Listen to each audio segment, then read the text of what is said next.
Senhor Deus Pai Todo-Poderoso, mais uma vez estamos aqui, Senhor Deus, nesse início de noite, Senhor Deus, para ouvir a Tua Palavra.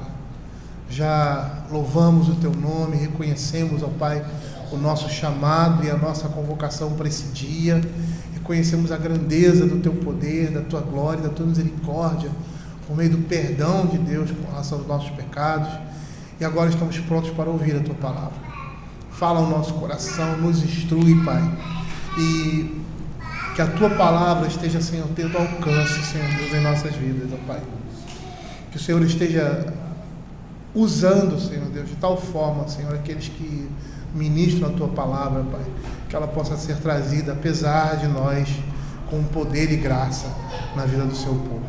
É o que nós pedimos, em nome de Jesus. Amém.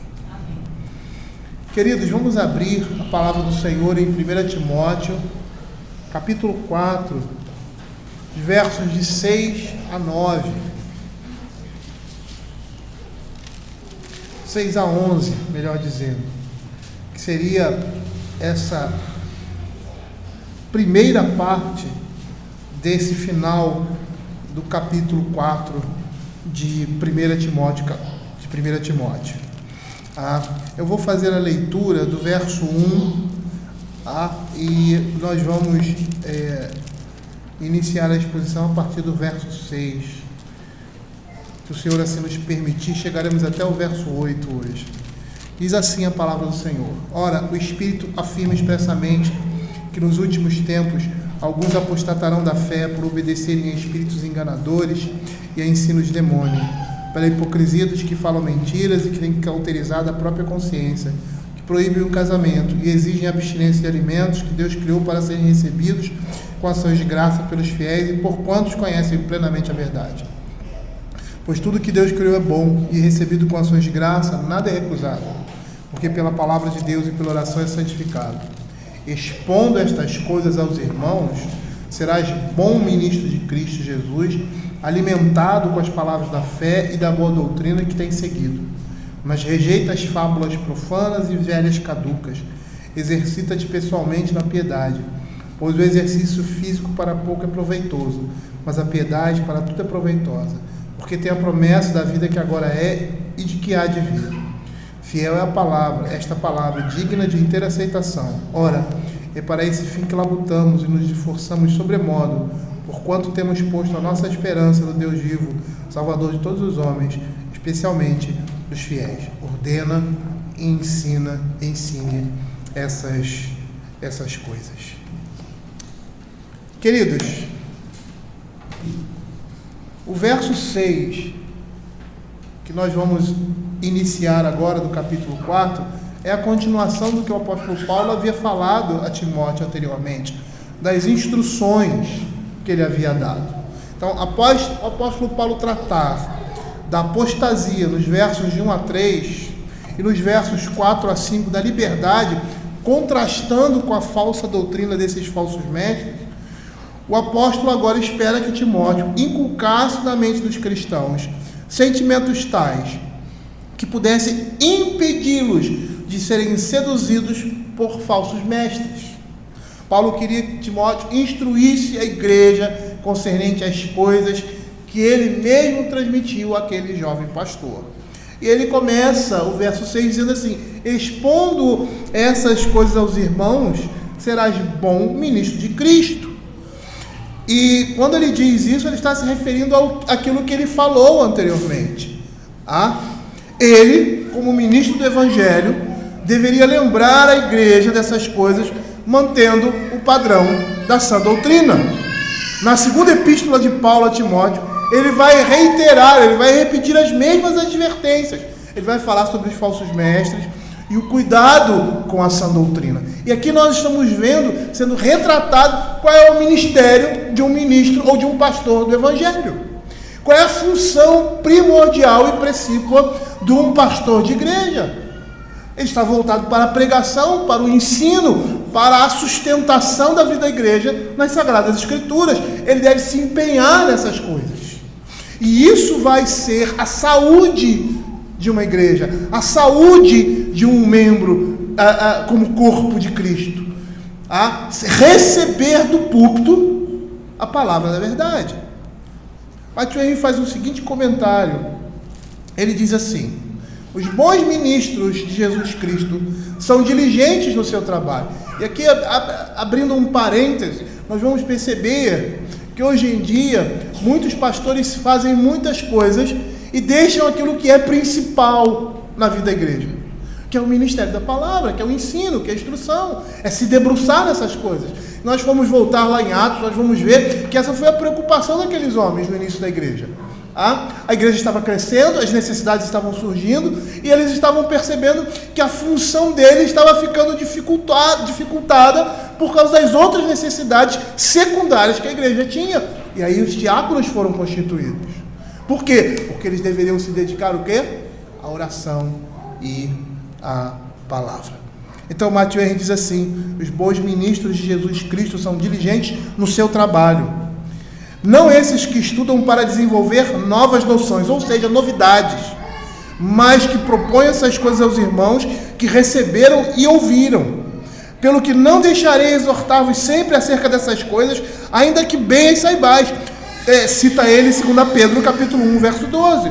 Em outro texto diz assim: desperto com a exortação o vosso ânimo sincero. 2 Pedro, capítulo 3, verso 1. O apóstolo Judas diz, continuando Matthew Henry: mas quero lembrar-vos, Judas 5, observe que os apóstolos e os homens apostólicos consideravam uma importante parte do seu trabalho lembrar seus ouvintes, visto que somos inclinados a esquecer e lentos em aprender e lembrar as coisas de Deus. É uma tarefa dos ministros reiterarem ensinos e exortações para a igreja.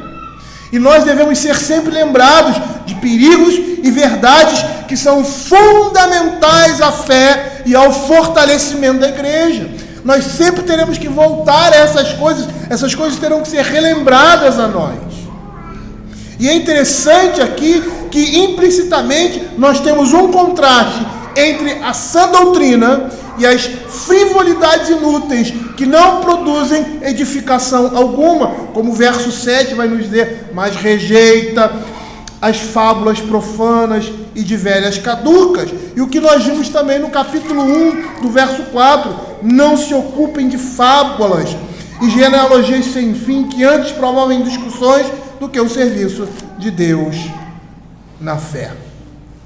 O trabalho essencial de um ministro é pregar o evangelho em todo o seu alcance. Família, sociedade, política e todos os outros âmbitos da vida social, da vida de um homem, do ser humano, porque todas essas coisas são reguladas pelo evangelho. E a única voz que nós precisamos escutar para direcionar as nossas vidas em todo o âmbito de uma sociedade onde o homem está inserido é a palavra de Deus. O verdadeiro evangelho é aquele que está relacionado com tudo que se refere ao ser humano. Tudo que se refere ao ser humano está relacionado ao evangelho. Nada foge, nem o entretenimento. Nada. Todas essas coisas devem ser vistas pelo prisma do Evangelho da glória de Deus. Qual é a primeira pergunta do nosso catecismo maior? Qual é o fim principal do homem? O fim principal, o objetivo principal da vida do ser humano é glorificar a Deus e gozá-lo para sempre. Por isso que o apóstolo Paulo diz: quer comais, quer bebais, ou façais qualquer outra coisa, faça tudo para a glória de Deus. Pois todos esses temas, eles estão submissos e são subalternos ao Evangelho da graça de Deus. Todos esses temas devem ser vistos pelo prisma do Evangelho, por meio de uma cosmovisão reformada, em que a autoridade e a suficiência da Escritura são a base e a sustentação de todas as outras coisas. E não só isso, um bom ministro deve se opor a tudo que se levante contra o conhecimento de Deus, levando todo pensamento cativo à obediência de Cristo. o apóstolo Paulo vai dizer isso. É interessante porque a tarefa do ministro é ensinar, mas o ministro também é aquele que defende a fé, que prepara a igreja para uma vida madura, diante de todas as intempéries e circunstâncias do mundo, diante de todas as ideologias e pensamentos, preparando o crente segundo a palavra de Deus, para receber todas essas coisas e essas coisas serem filtradas, ou melhor, serem direcionadas pelo viés da palavra do Senhor. E o ministro é aquele primeiro que deve combater essas coisas. É interessante que quando a igreja da Galácia, Paulo passa por ali, prega o evangelho da graça de Deus, tudo aquilo que eles precisavam saber para desenvolver, se desenvolverem na vida cristã com aquilo que eles tinham recebido do apóstolo Paulo, e aí ele fica sabendo que a coisa está meio ruim lá, e aí ele manda uma carta.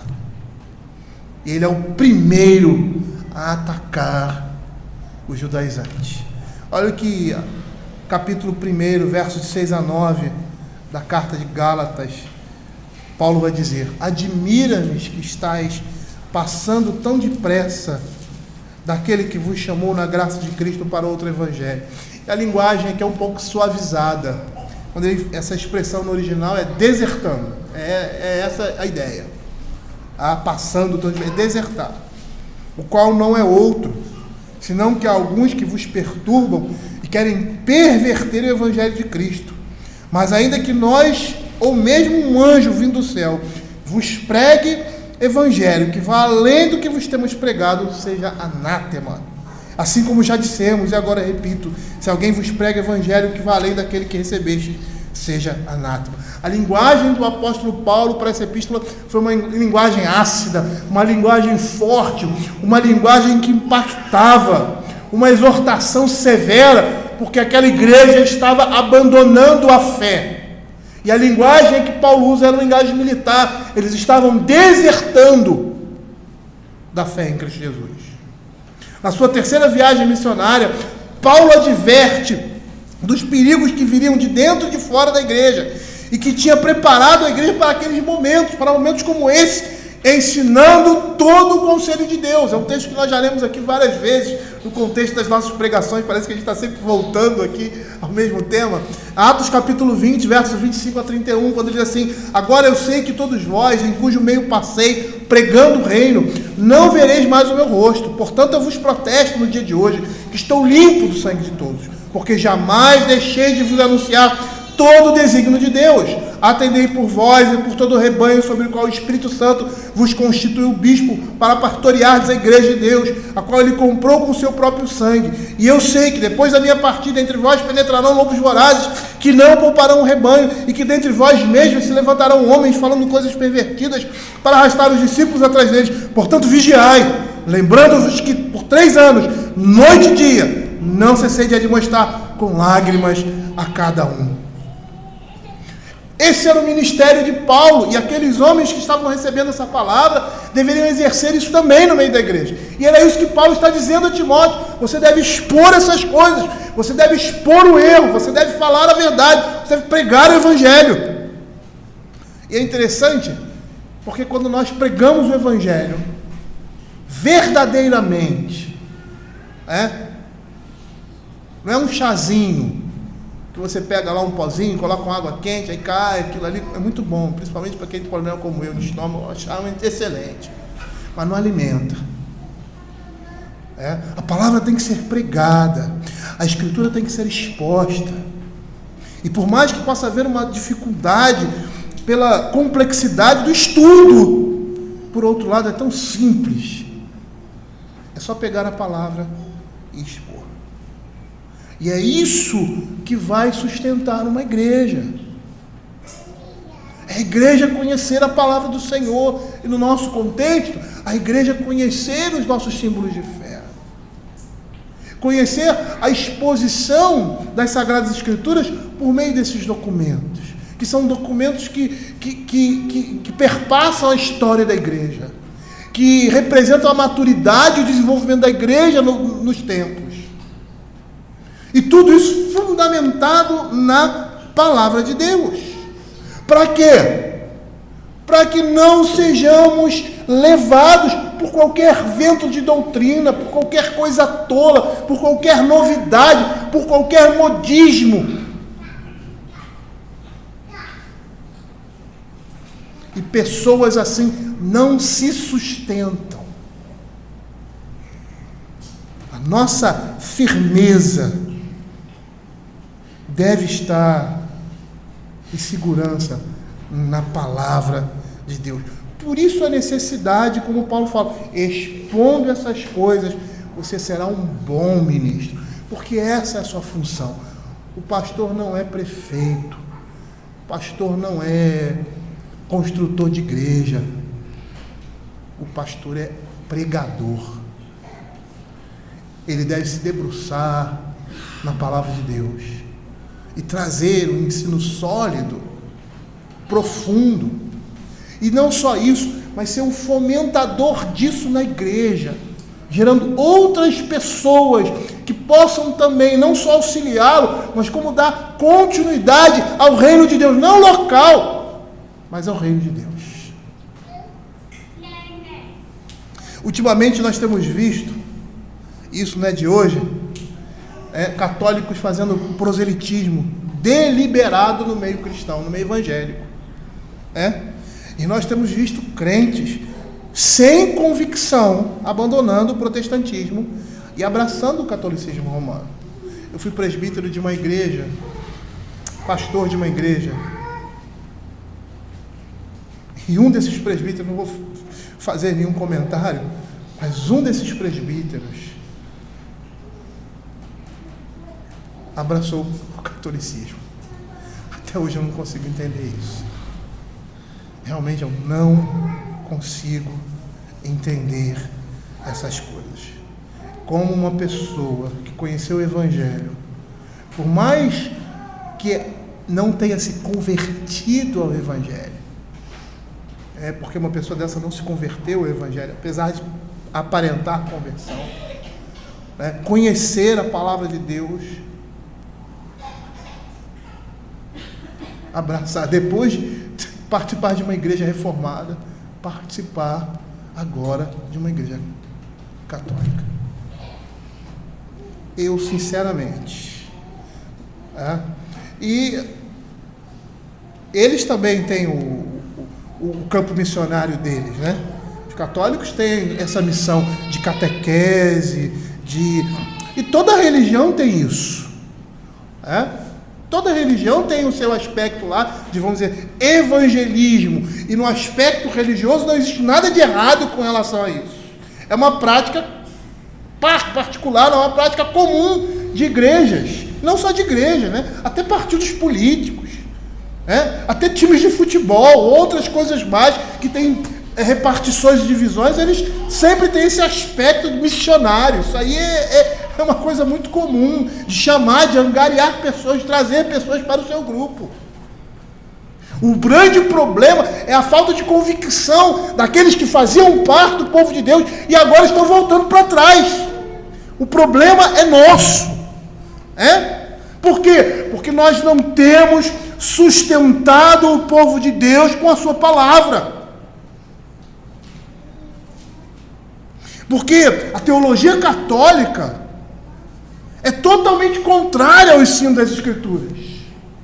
E eu falo da teologia católica porque falar do budismo, falar do umbandismo, falar do espiritismo, ou falar de qualquer outra religião, é notório e claro essa oposição. Não precisa ser muito inteligente, ou um teólogo, ou sei lá o que, para entender. Mas o catolicismo, ele tem muitas semelhanças externas, ou poucas semelhanças externas, com o cristianismo. Recebe o mesmo nome. A igreja reformada saiu de lá.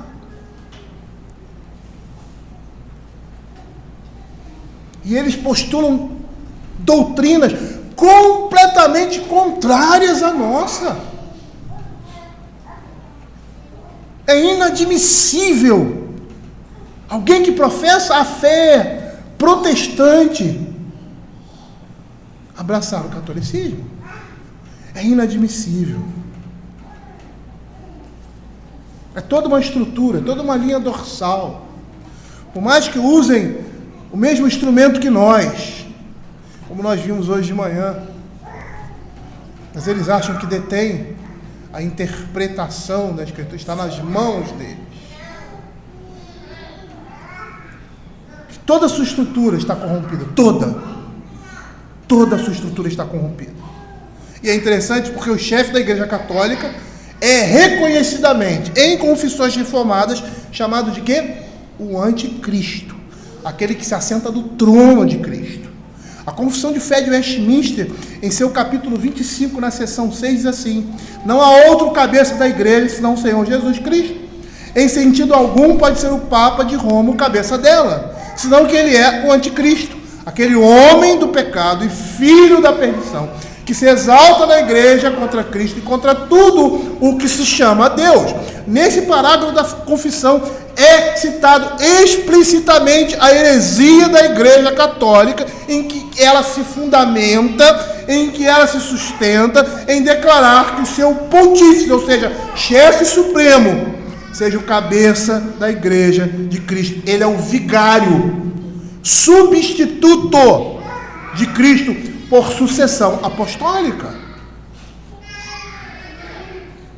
Nós sabemos que a sucessão apostólica, ela se encerra.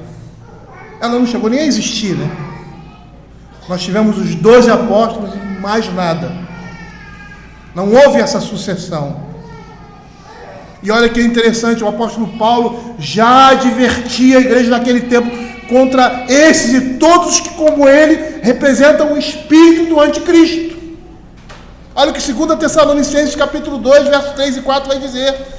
Ninguém, 2 Tessalonicenses 2, 3 e 4, ninguém de nenhum modo vos engane, porque isto não acontecerá sem que primeiro venha a apostasia e seja revelado o homem da iniquidade, o filho da perdição. E aí a perspectiva de Paulo é que algumas pessoas estavam dizendo que o fim estava chegando. Ele, não é assim não. Algumas coisas precisam acontecer. E a primeira delas é que o filho da perdição, que conforme fala a nossa confissão de fé, é o Papa. Que se opõe e se levanta contra tudo que se chama Deus, ou objeto de culto, a ponto de assentar-se no santuário de Deus, ostentando-se como se fosse o próprio Deus. O catolicismo é a completa negação de toda a Sagrada Escritura com um viés aparentemente bíblico. E essa roupagem, ela não é moderna. Nos tempos do apóstolo Paulo, isso já acontecia. Olha o que Paulo diz lá em 2 Coríntios capítulo 11, versos 13 e 14. Porque os tais são falsos apóstolos, obreiros fraudulentos. 2 Coríntios 11, 13 e 14. Transformando-se em apóstolos de Cristo. E não é de admirar que o próprio Satanás se transforme em anjo de luz. Não é muito, pois, que os seus próprios ministros se transformem em ministros de justiça, e o fim deles será conforme as suas obras. Paulo aqui está falando dos que supostamente eram ministros do Evangelho, falsos ministros, judaizantes ali no seu tempo. Percebam que essas coisas se repetem. E a heresia ou a teologia distorcida da Igreja Católica não para por aí. Eles creem em salvação meritória, por isso as penitências. Creem que os padres em seus confessionários têm o poder de perdoar pecados como se fosse Cristo. E a Escritura diz claramente que só existe uma pessoa que pode perdoar pecados, e que é o Senhor Jesus. Olha o que Marcos capítulo 2, versos de 9 a 11 vai dizer. É lógico, pastor, como assim? Se alguém pecar contra mim, eu não posso perdoar? Pode, ele pecou contra você. Mas os nossos pecados todos eles são contra Deus, e o perdão e a absolvição deles estão em Cristo, e só Ele pode nos dar isso. Nenhum homem, nenhuma autoridade pode dizer para você que os seus pecados estão perdoados, se a Escritura não disser isso. E é para Ele que nos voltamos, não para nenhum intermediário. O Cristo é o nosso intermediário. É a Ele a nossa oração, é a Ele o nosso pedido, é Ele aquele que pode unicamente perdoar pecados. Olha o que a palavra de Deus diz. Qual é mais fácil dizer ao paralítico, estão perdoados os seus pecados, ou dizer, levanta-te, toma o teu leito e anda? E o Senhor Jesus aqui está sendo, vamos dizer assim, ironicamente pragmático. Ora, para que saibais que o Filho do Homem tem poder sobre a terra para perdoar os pecados, disse ao paralítico, eu te mando, levanta, toma o teu leito e vai para a tua casa. Olha que Lucas, capítulo 7, verso 48 a 50, e nós vimos aqui, somente Ele tem poder para isso. Então disse a mulher, perdoados são os teus pecados. Os que estavam com ele à mesa começaram a dizer entre si, quem é este que até perdoa os pecados? Mas Jesus disse à mulher, a tua fé te salvou, vai-te em paz.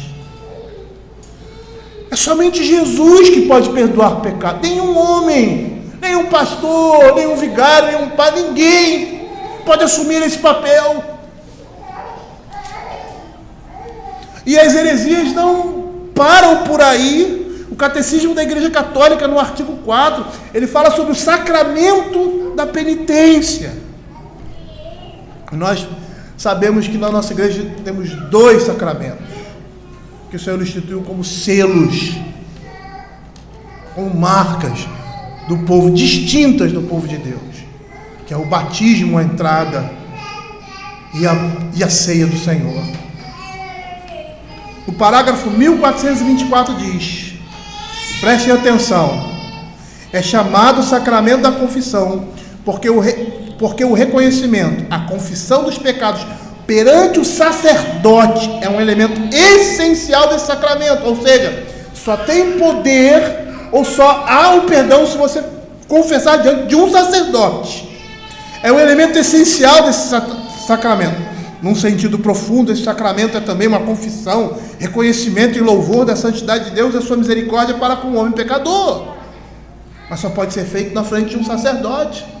Só tem validade se o sacerdote aplicar ali a penitência e receber e declarar, estão perdoados os seus pecados. E continuando, e chamado sacramento do perdão, porque pela absolvição sacramental do sacerdote, Deus concede ao penitente o perdão e a paz.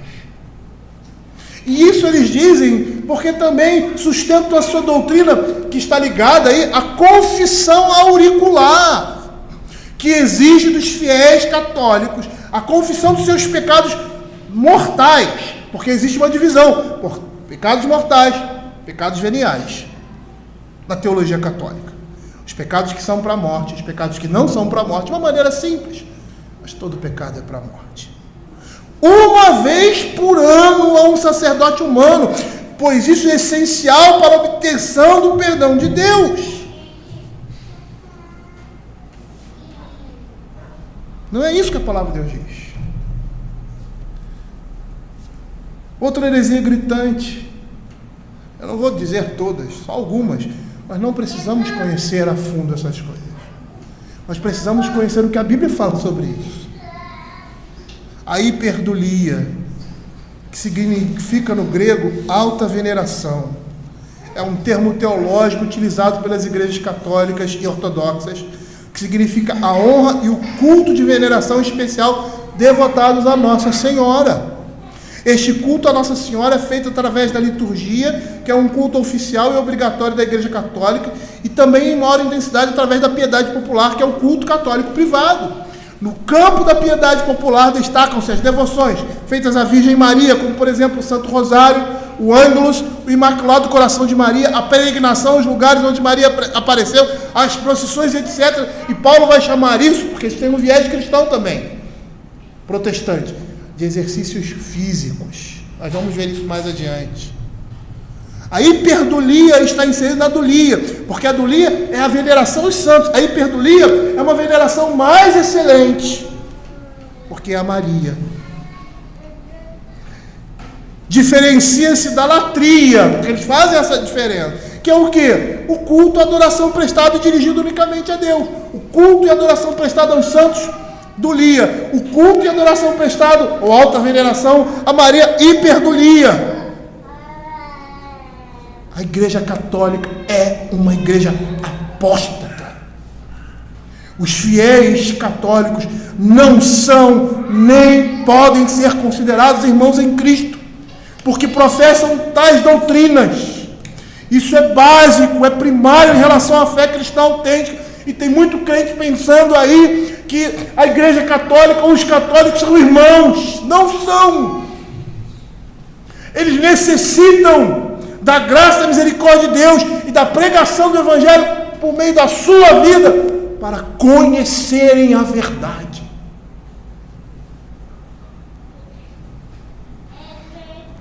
E muitos cristãos estão abandonando a igreja cristã e voltando para casa, como eles dizem.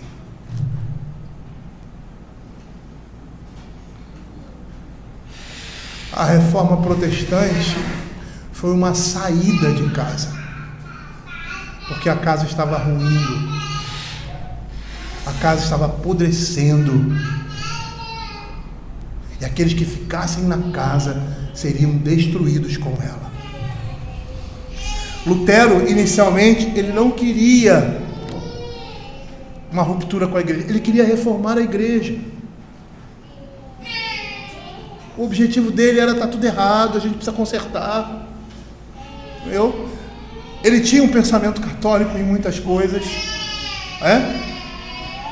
porque era um homem da sua época, que vivia aquela teologia, mas que foi agraciado por Deus, seus olhos foram abertos para determinadas coisas que eram essenciais à fé cristã.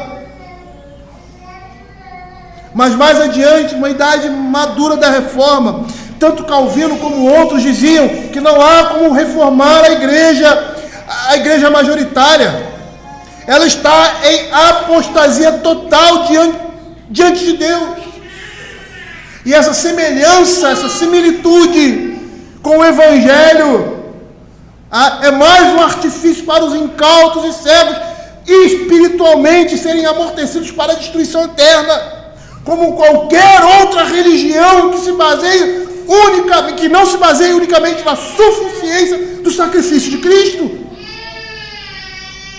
E é como o livro de Hebreus nos diz, com relação àqueles que conheceram o Evangelho da graça e se voltaram para trás. Ele estava falando ali no contexto dos judeus. Porque a igreja cristã do Velho Testamento era a igreja judia. O Evangelho do Velho Testamento era dos judeus, mas eles rejeitaram isso. Eles rejeitaram Cristo. E Paulo mesmo disse: vocês não se consideram indignos do reino de Deus. Eu vou para os outros.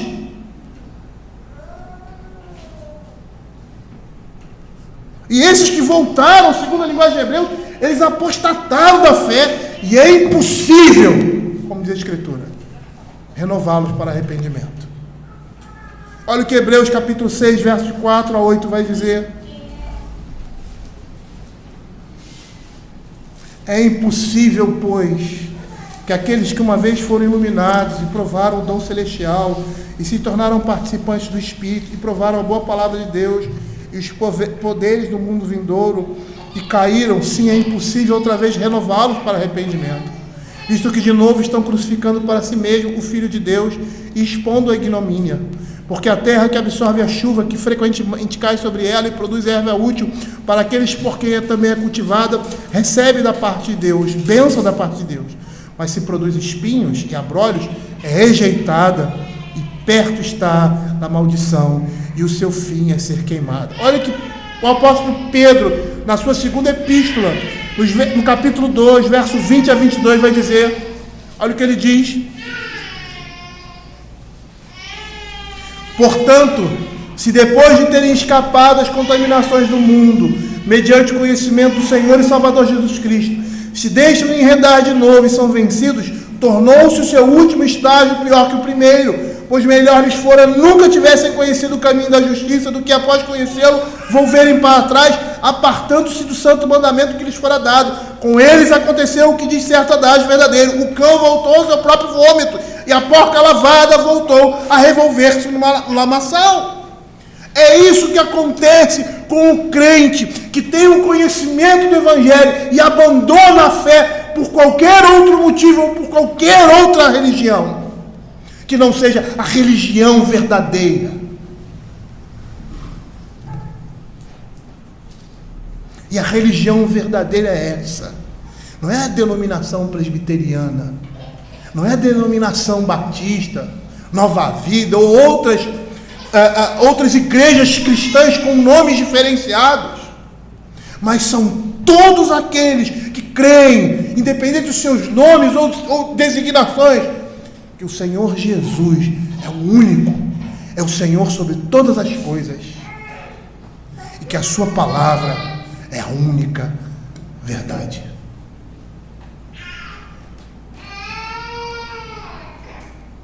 A Igreja Católica tem a sua tradição, que muitas vezes vai contra a Escritura. Mas os crentes evangélicos têm as profecias, que têm o mesmo papel. Independente de denominações como essa serem irmãs ou não, elas estão no caminho da apostasia. Como Gálatas, vocês estão passando, estão desertando do verdadeiro Evangelho. Calvino, em seu comentário, ele afirma que os homens colocam diante de si algum outro ideal que não está relacionado com a aprovação de si mesmo por parte de Cristo. Pois muitos estão à procura de aplausos para suas habilidades, e aí falando dos pastores, sua eloquência, o seu profundo conhecimento, e esse é o motivo pelo qual deixam de prestar atenção às necessidades básicas, que comumente não produzem a desejada admiração popular. Olha o que Paulo fala em 1 Coríntios capítulo 2, verso 1. Sabe por que muitos cristãos estão indo para o catolicismo, estão indo para o espiritismo, ou sei lá, para qualquer ismo desse aí, abandonando a fé cristã? A culpa é nossa. A culpa é nossa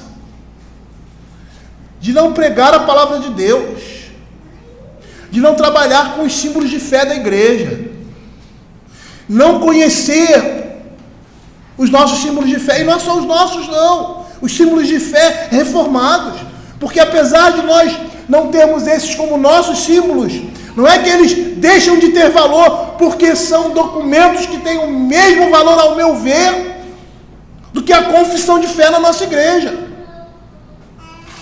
Porque se o Sínodo de Dort fala alguma coisa que é verdadeiro, se a confissão belga fala, elas também são nossas confissões. Por mais que não façam parte do escopo da nossa igreja, são confissões reformadas que têm o mesmo viés, a mesma autoridade que a nossa confissão de fé. Por quê? Porque elas se baseiam na Escritura. E quando elas falam da palavra de Deus, não é a confissão de fé, mas é a palavra de Deus. Olha o que o apóstolo Paulo disse: eu, irmãos, quando fui ter convosco, anunciando-vos o testemunho de Deus, não fiz com ostentação de linguagem ou de sabedoria, porque decidi nada saber entre vós, senão a Jesus Cristo e esse crucificado. E foi em fraqueza, temor e grande temor que eu estive entre vós. A minha palavra e a minha pregação não consistiram em linguagem persuasiva de sabedoria, mas em demonstração de espírito e poder, para que a vossa fé não se apoiasse em sabedoria humana, mas sim no poder de Deus. Paulo está dizendo que o desejo maior dele e a prática maior dele era chegar numa igreja e pregar o evangelho puro e simples. Hoje nós vimos isso na confissão de fé. A palavra de Deus, ela pode ser entendida por qualquer um. Qualquer um tem acesso, qualquer um pode pegar a palavra e estudá-la. Qualquer um tem a capacidade para isso.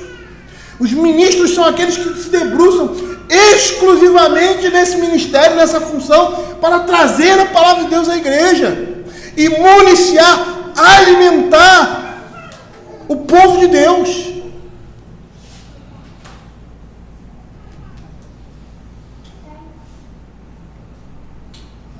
Essa é a função do ministro do Evangelho. E ele deve ter toda a liberdade, e a igreja deve lutar para que os seus ministros tenham toda a liberdade e toda a condição de se debruçarem na palavra de Deus, para trazerem alimento para o povo de Deus. Porque quando um ministro preparado pelo Espírito Santo fala, é Cristo quem está falando.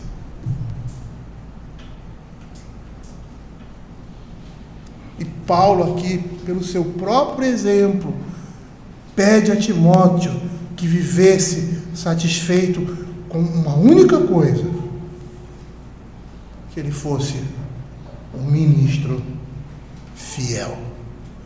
Por isso, lá no verso 11, ele diz assim: ordena e ensina essas coisas. E aí Calvino faz um comentário a respeito disso. Ele diz assim: a honra mais excelente que pode sobrevir a um pastor piedoso é ser ele considerado um bom ministro de Cristo, de tal modo que durante todo o seu ministério não tenha ele outro alvo além desse. Pois os que tiverem alguma outra ambição podem ser bem-sucedidos em granjear a aprovação humana, mas não conseguirão agradar a Deus. Por isso Timóteo tinha a responsabilidade de expor essas coisas, tanto o erro quanto a verdade. E olha o que ele diz, olha que interessante: expondo essas coisas será bom ministro de Cristo, alimentado com as palavras da fé e boa doutrina que tem seguido. Parece que Paulo aqui quer dizer a Timóteo que se quisesse continuar sendo um bom ministro de Cristo, devia ser constantemente nutrido nessas mesmas coisas, na palavra e no estudo da palavra de Deus, porque um ministro que negligencia o estudo da Bíblia e a doutrina baseada nela cai em decadência, míngua os poderes da palavra em sua vida pelo desuso.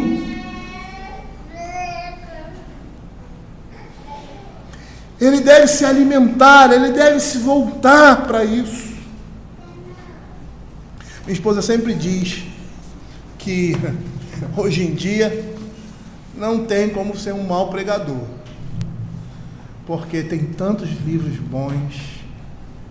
E os irmãos já perceberam que muitas das minhas pregações são repetições, dizeres de outros ministros. Matthew Henry, Calvino, Melanchthon, Lutero. A gente se empenha em trazer aquilo que existe de melhor na palavra de Deus. Homens muito mais capazes e competentes do que nós, mas que não tinham as ferramentas que nós temos hoje e que temos que por motivo, e o motivo foram eles.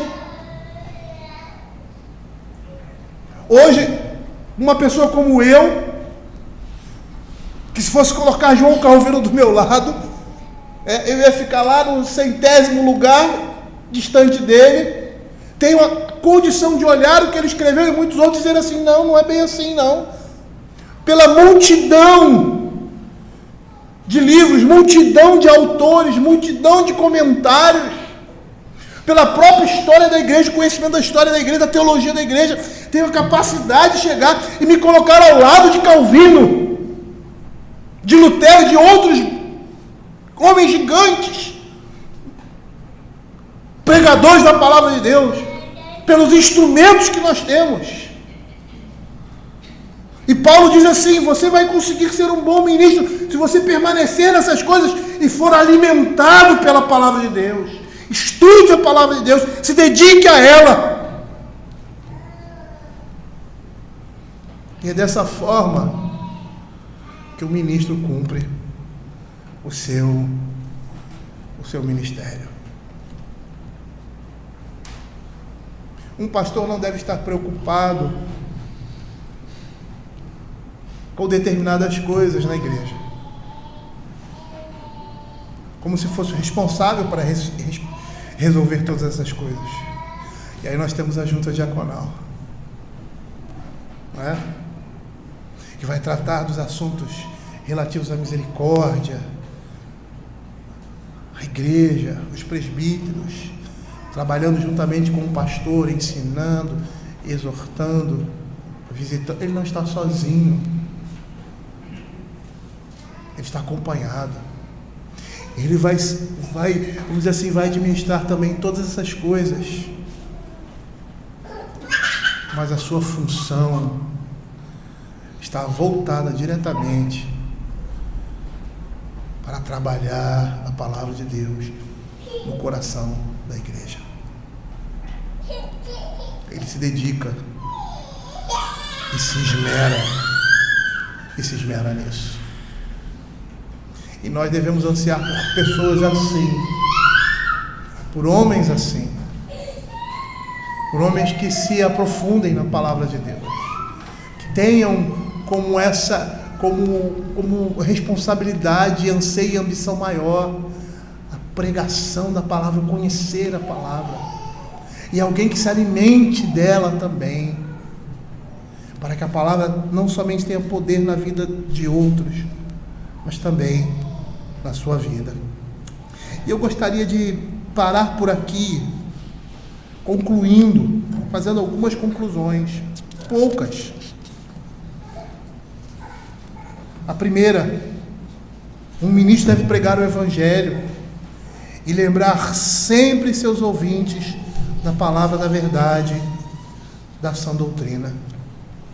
E esse é o grande problema de muitas igrejas, que não têm pastores, homens que não se dedicam ao ensino da palavra de Deus, abrem a Bíblia e falam qualquer coisa. E nós vimos uma revolução nos últimos 20 anos no meio da igreja evangélica como um todo. E essa revolução se deu por meio de literaturas, por meio de livros, alimentando aqueles que alimentam a palavra de Deus. E esses homens, eles devem se debruçar nessas coisas, eles devem ter a sua ambição maior em conhecer mais e mais a palavra de Deus e transmitir essa palavra à igreja, fazer com que a igreja tenha a mesma estatura do seu conhecimento em Cristo Jesus. E esse é o propósito que Paulo diz ali nas suas cartas.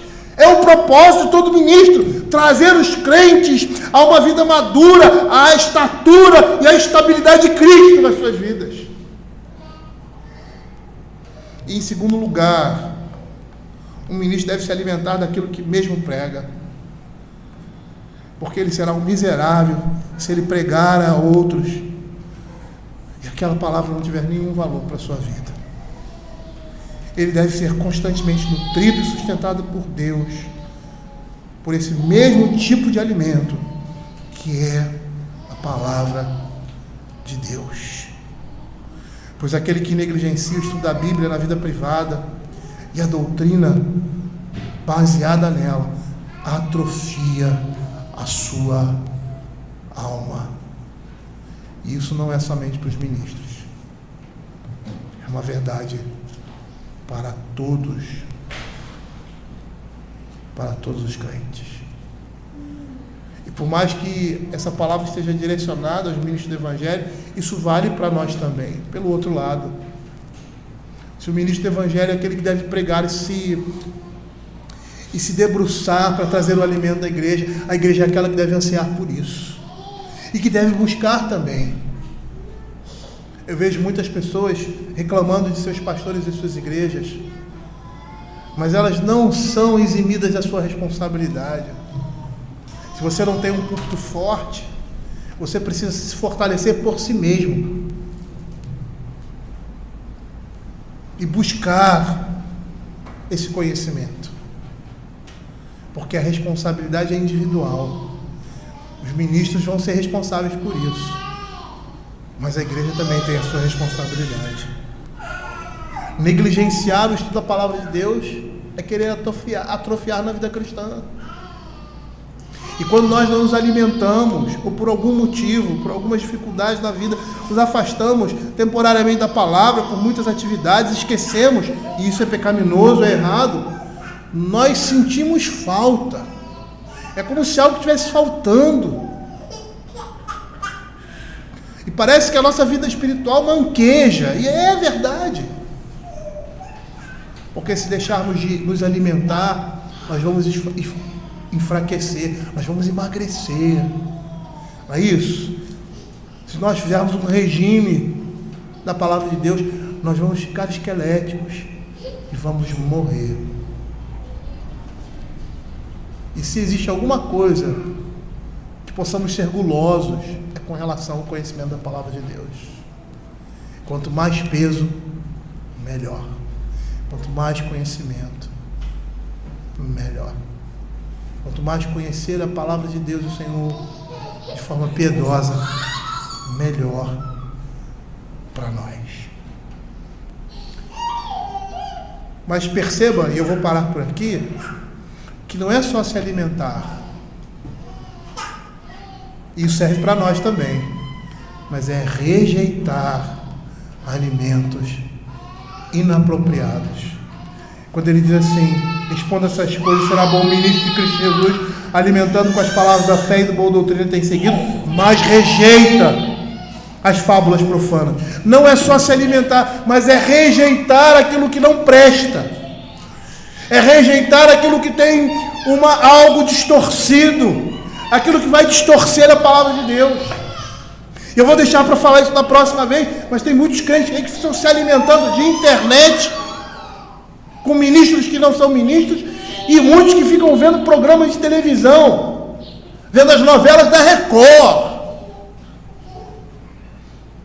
se alimentando daquele tipo de coisa.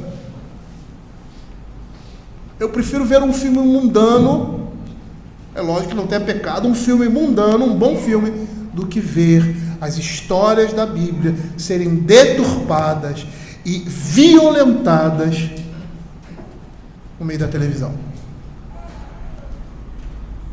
Mentiras. Essas coisas distorcem a nossa mente. E nós não podemos nos alimentar dessas coisas. Nós devemos rejeitar essas coisas. Às vezes eu até tento ver algumas coisas, até mesmo para saber o que está acontecendo, mas não consigo passar 5 minutos. Não conseguia, né? Porque eu não tento mais. Não dava. É muita heresia, é muita besteira. E às vezes eu me sentia confuso. Porque eu não consigo ficar com a mente parada. A pessoa está falando, eu estou trabalhando com a minha mente. Aí o cara fala uma besteira, aí eu estou ali, mas é uma besteira que tem uma falsa verdade. Só que quem está por trás é Satanás. Então aquela verdade ali não é uma verdade. É somente um disfarce. Para quando você pôr o pé, você ser tragado e criar dúvidas na mente dos crentes. E foi isso que Satanás fez com Eva. É certo que não morrereis. Que possamos aprender com a palavra do Senhor e seguir os seus conselhos. E que o Senhor tenha misericórdia de nós. Vamos ficar de pé. Vamos louvar ao Senhor.